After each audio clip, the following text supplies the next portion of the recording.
TB మందులు లేవట.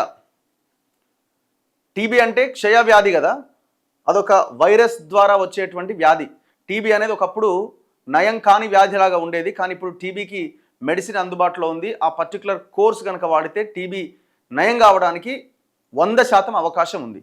కానీ ఆ మందులు వేసుకోవాలి కోర్సు. కానీ తెలంగాణలో అట టీబీ మందులు లేవట.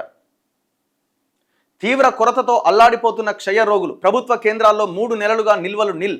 మందులు వాడకపోతే వ్యాధి తిరగబడే ముప్పు. ప్రైవేటులో అమ్మకాలపై నిషేధం. రాష్ట్రంలో 70,000 మందికి పైగా బాధితులు ఉన్నారు.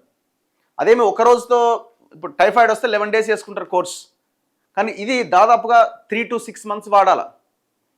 డాక్టర్ పర్యవేక్షణలో ఆ మందులు వాడాలి, ఇష్టం వచ్చినట్టుగా వాడడానికి ఉండదు. చాలా హై డోస్ ఉన్నటువంటి మందులు అవి. గవర్నమెంట్ ఇవి సప్లై చేస్తున్నది చాలా సంవత్సరాల నుంచి. ఈ క్షయ వ్యాధి తీవ్రత మరింత పెరిగినప్పటి నుంచి ఉమ్మడి ఆంధ్రప్రదేశ్ నుంచి కూడా గవర్నమెంట్ ఇవి సప్లై చేస్తుంది. గవర్నమెంట్ రికార్డ్స్లో ఎంట్రీ ఉంటుంది. ఇది ఇప్పుడు ప్రైవేట్ హాస్పిటల్లో ఒక పేషెంట్కి టీబీ డిటెక్ట్ అయినా ఇమీడియట్గా గవర్నమెంట్ పోర్టల్లో వాళ్ళు సమాచారం ఇవ్వాలి. గవర్నమెంట్ ఆఫీసర్స్ లోకల్ ఉన్న పిహెచ్సి కానీ వీళ్ళు ఆశా వర్కర్లు కానీ వాళ్ళ ఇంటికి వస్తారు.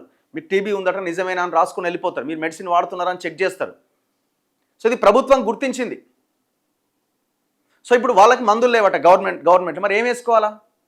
మీరు ఒక్కసారి ఆ పేషెంట్ కనుక మందులు లేకపోతే, ఒక వారం రోజులు మందులు వాడకపోతే మళ్ళీ వ్యాధి ముదిరిపోతుంది.